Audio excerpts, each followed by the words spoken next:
degradable quantum channels. Okay, thanks. Good morning. Okay, I hope you hear me. Okay, in this talk, I would like to try to introduce a new class of channels which should extend up to a certain point, like the class of degradable channels, which I guess some people of you are familiar with. So this is a class of channels that has been introduced in, I guess, 2005. And these channels, or this class of channels, they have lots of very nice properties. So for example, if you ask ourselves the very traditional question, if you have a channel, and then we ask, okay, how much quantum information can we transmit asymptotically reliable over this channel? So this is the quantum capacity. Can we compute, or can we determine how this capacity is for certain channels? So this is a difficult task. But for the class of these degradable channels, thanks to their nice properties, we can actually do it. And so, okay, we try whether we can somehow like extend or generalize this class and still preserve, at least in an approximate sense, their properties. So this is the idea here. This is joint work with Volkher, who is in the audience, and Andreas and Renato. Okay, so let me start by setting up the scene. So we consider channels, and they are like visualized with like capital Greek letters here. So these are trace preserving completely positive linear maps from a set of states on a Hilbert space A to a set of states on a Hilbert space B. And then we know by the Steinspring representation theorem that we can represent them by isometries. So these are these V's. And so we have an isometry that acts from A to a B system and an E system, which is called the environment, right? And so then if you trace out, so if you apply this isometry to the input and then trace out the E system, then we get like the channel here. So this is this green part here. And so if instead of tracing out the E system, we trace out the B system, then we get what is known as complementary channel. So this is denoted with a superscript C. And so this is a channel from A to E, right? Okay, so okay, then if you ask this question, how much information can we asymptotically reliably transmit over such a channel?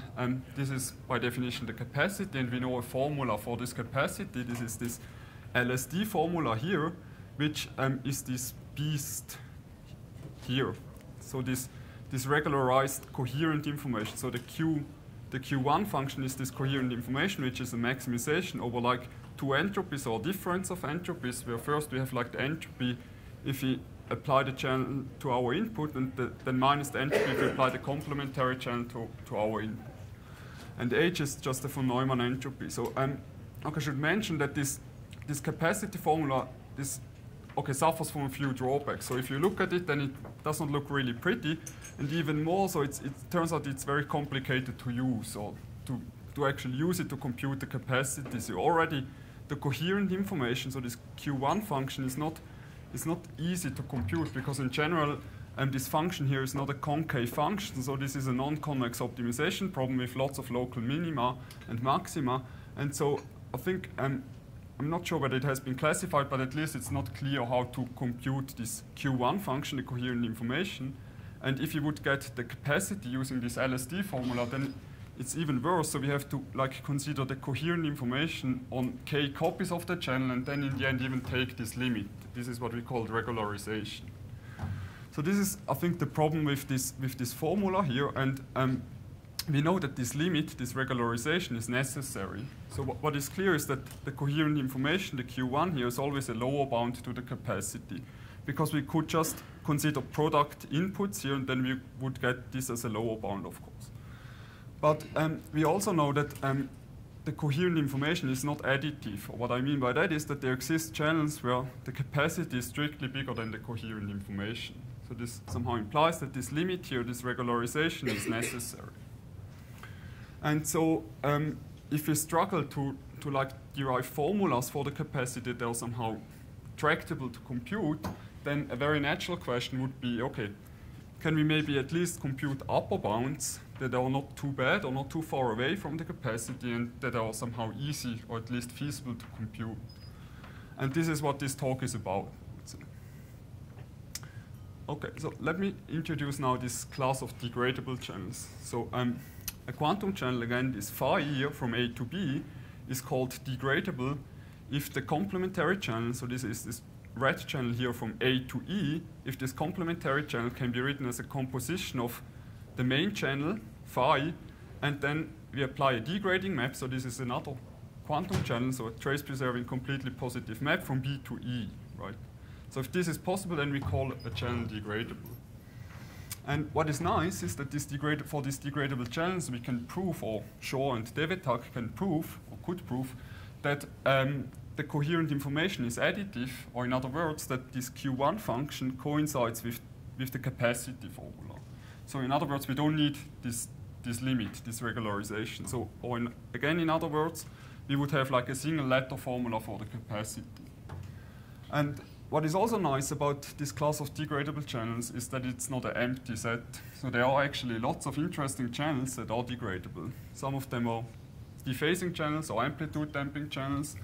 And for most of them, thanks to this property here, or this theorem, we actually understand the capacity of these degradable channels pretty well.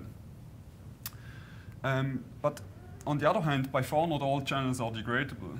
I guess if you would just randomly sample a channel, then with high probability it's not degradable. So the size of the set of degradable channels is small. And even they are like interesting, simple-looking channels. So for example, a depolarizing channel or a BB84 channel. So this is a channel with independent bit and phase flip error probabilities. These channels are not degradable, and maybe as a result of that, we still don't know their capacity.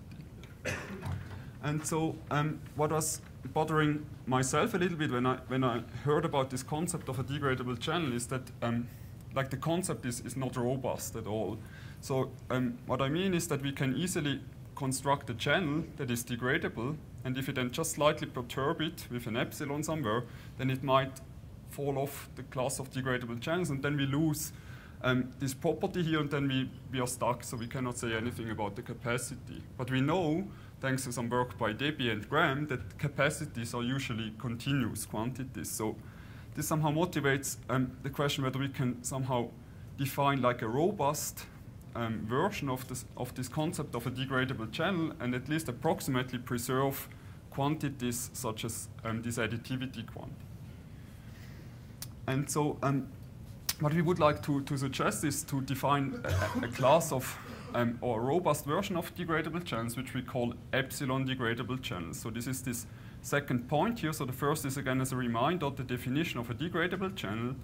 And we call now a channel epsilon degradable if this degradability condition holds up to an epsilon with respect to, let's say, the diamond norm. Okay, the diamond norm is defined here on the top of the slide.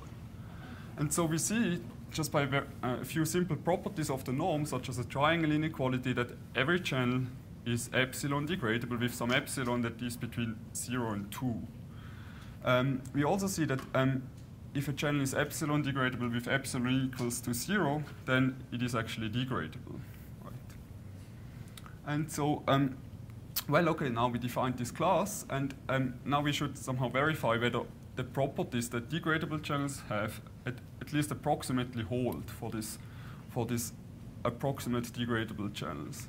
And here's, I would say, the main result of this talk. So we can prove that for any channel that is epsilon degradable with some epsilon, we have like that the coherent information is, of course, a lower bound to the capacity, so this is not interesting here, this is clear. But we can also prove that the coherent information is also an upper bound to the capacity if we add here like an error term that scales with epsilon. So if you look at this error term here, so okay, we have here like a dimension factor of the E system, but we see here that as epsilon decays, this error term also decays. And in particular, as epsilon goes to 0, this remainder term here, this error term here, vanishes. So this tells us that in the limit where epsilon goes to 0, so if you have a channel that is epsilon degradable with an epsilon that is 0, so in other words it is degradable, then this theorem here recovers the result by David Sutter and Shaw that the coherent information is additive. Okay, so let me try to give you a very brief sketch on how we prove it, just on a very superficial level, and then come back to the theorem and tell you how we can use it now to derive upper bounds. Okay, so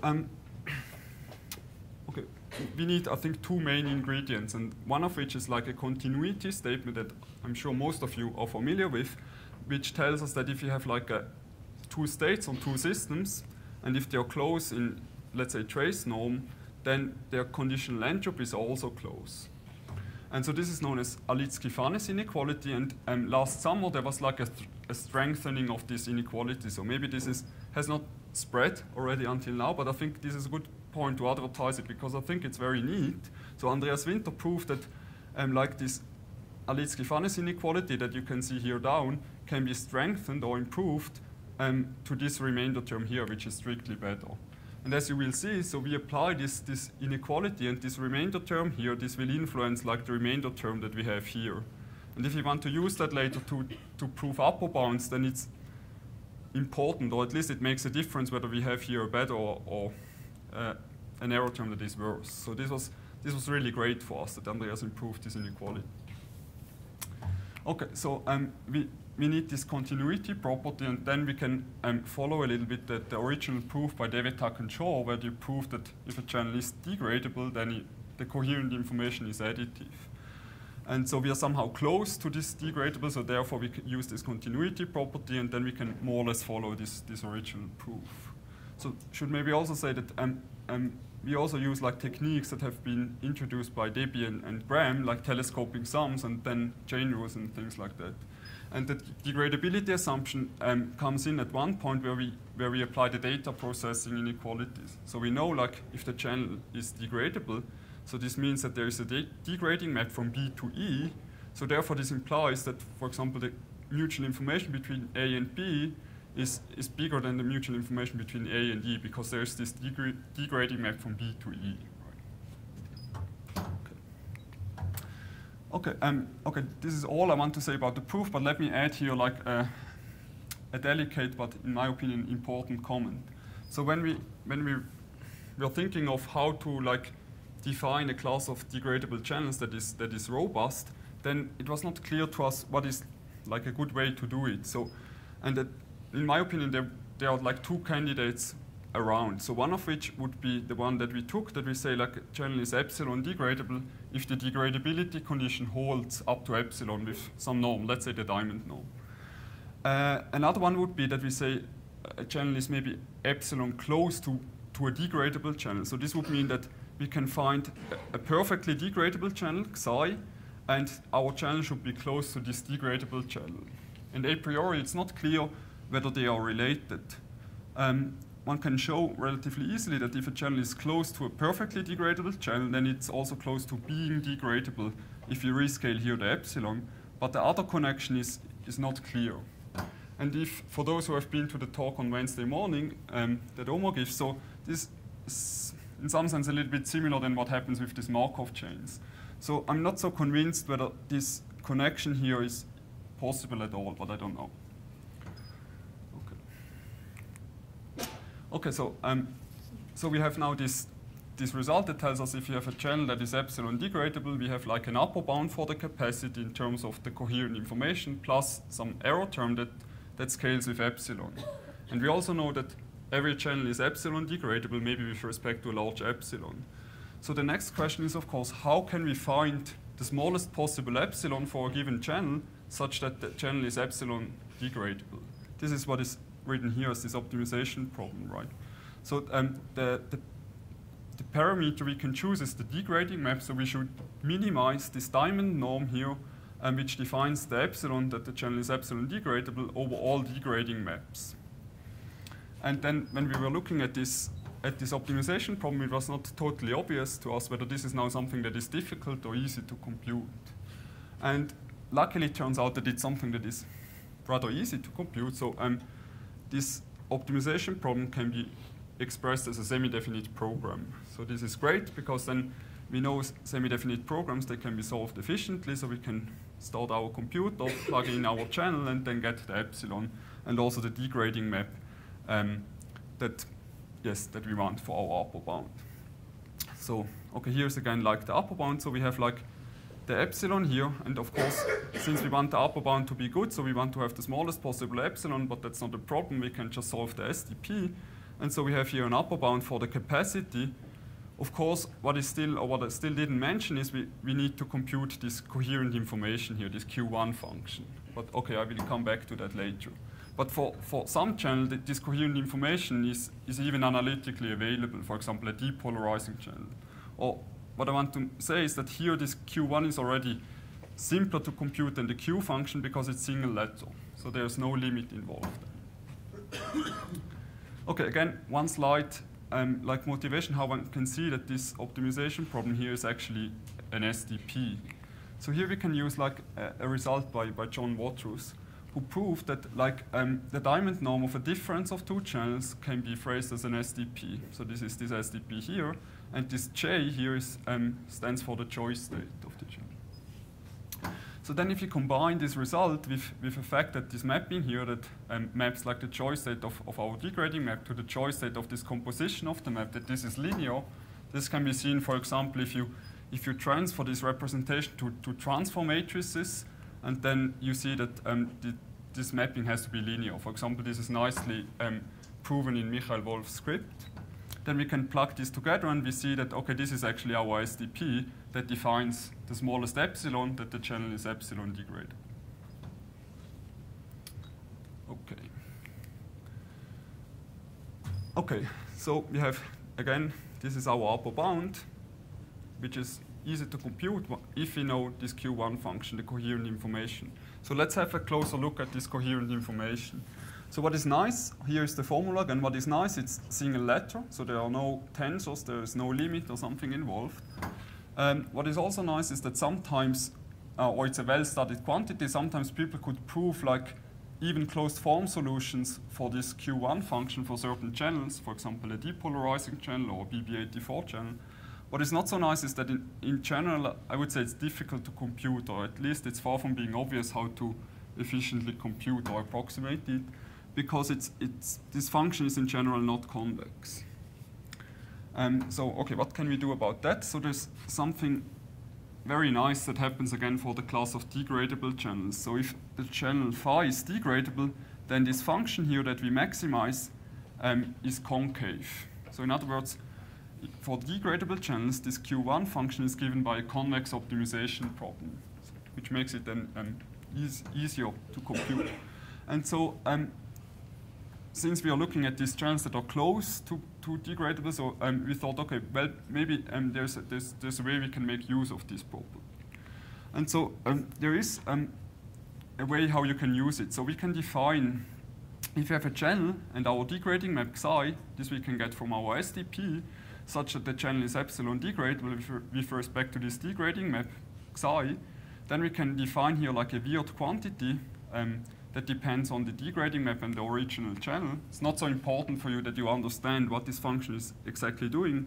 What is important is that this function is given by a convex optimization problem. So this function here that we maximize is always concave, and we maximize it over a convex set, a set of density matrices. So in other words, like optimization problem that describes this U function is an easy one, or at least a convex optimization problem. And what we can show is that for a channel that is epsilon degradable with this degrading map here, then this U function is a good approximation to the coherent information. So in other words, we have like that the difference of these two terms is bounded again by an error term that scales with epsilon. If epsilon is small, then this approximation is very good. So we can plug this together in our upper bound, and we get here the following upper bound for the quantum capacity that is given by this U function, that it's easy, or at least it's a convex optimization problem, and here this epsilon, and the epsilon is given by a semi-definite program. So I would say this is an upper bound that is at least, at least seems like it's tractable to compute, or easy to compute. What I didn't say is, or what we didn't know, or what we don't know yet is whether this upper bound is good or not. So let's try it out on a few examples. So the first one is that we tried is the depolarizing channel. So for those who are not familiar with it, so this is a channel that with probability p it fully mixes the input, and with probability 1 minus p it does nothing. So okay, this is a very well studied quantum channel. We still don't know the capacity, so it's not degradable. But what we know is that the coherent information is given by this expression here. So this is plotted in green. And people also try to compute like upper bounds, so there are already good upper bounds available. So this is the best one I plotted here in these dashed blue lines. And so we can try how our upper bound behaves, the one like based on this epsilon degradability. So we solve the SDP for each value of p, and we plot it here, and we get like the red dotted line. So what you see is that in the low noise regime, we outperform like the best known upper bounds. And then we can think, okay, why? And okay, if the noise gets larger, then our upper bound gets, I would say, worse. Yeah, it gets worse than the best bounds. So why does this happen? So okay, I can give you some intuition. In the low noise regime, or let's say in the extreme case where p is equal to 0, so we have an identity channel here, and the identity channel is clearly degradable. So one would expect that if you're somehow close to close to a degradable channel, then our epsilon is small, and whenever our epsilon is small, then our upper bound is good. So okay, this is not totally unexpected what we saw here. Another channel that we tried out is this BB84 channel. So this is the channel given here by this formula here. It's just a channel with independent bit and phase flip errors. It's also a channel that is pretty well studied. We don't know the capacity, it's not degradable, but we know, again, the coherent information, which is given here by this function here. And we see more or less the same behavior. So in the low noise regime, we are better. In the high noise regime, we are worse than other upper bounds. Okay, so let me comment just or spend one slide on trying to give you a very brief overview how, about other techniques, how people derived upper bounds. So one very nice idea is that if you have a channel phi, and if you manage somehow to find a family of degradable channels like these theta i's here, such that we can write the channel phi as a convex combination of these degradable channels, then we can use a result that says that for degradable channels, the quantum capacity is convex, and just plug this in and get the following upper bound. That is surprisingly good, oftentimes. What is maybe not so satisfying about this approach is that it's not clear how you find this decomposition into degradable channels. And for each channel, you have to invest some work to find this decomposition again. I would say, in general, it's not even clear that such a decomposition into degradable channels exists, because as far as I know, the set of quantum channels, we do not understand this set very well. So in particular, we don't understand how the extreme points look like. And in particular, there's no reason, therefore, to believe that the extreme points are exactly like degradable channels, and therefore such a decomposition could not exist in general. And even if it would exist, it's not clear how you would find it in a reasonable time. Okay, another approach was that people, or like Smith, Smolin, and Winter derived like another quantity. This is called like the capacity with symmetric side channels, which is always an upper bound and which is single lateral form. So this is also a very powerful technique to derive upper bounds. Totally different approaches, some arguments based on no cloning. So these arguments based on no cloning usually give upper bounds that are good in the high noise regime. So in the regime where the capacity is small or close to 0. And the new upper bound here based on the semi-definite program is nice somehow, because it does not really care about the structure of our channel. So all we need to do is to solve this semi-definite program, and the computer doesn't really care whether the channel is now has a nice structure or not. We just solve the SDP and get the upper bound. Okay, so as we saw on the plots, that these upper bounds are usually good in the high noise regimes, because in the high noise regime, or in the low noise regime, I should say. Because in the low noise regime, the channel is somehow close to a degradable one. So what about like the high noise levels? So there exists like another concept of an anti-degradable channel. So an anti-degradable channel would be a channel where the main channel now can be written as a composition of first taking the complementary channel and then taking a degrading map from E to A, or to B, sorry. So it's just exactly the same definition. We just reverse the roles of the main channel and the complementary channel. And it is clear from a no-cloning argument that anti-degradable channels must have 0 capacity, because, like by definition of an anti-degradable channel, if that sits in the environment is strictly more powerful than Bob. So if there would be positive capacity, meaning that Bob could reliably decode some information, then Eve could do that as well, and we would have copied information. So therefore, they must have seen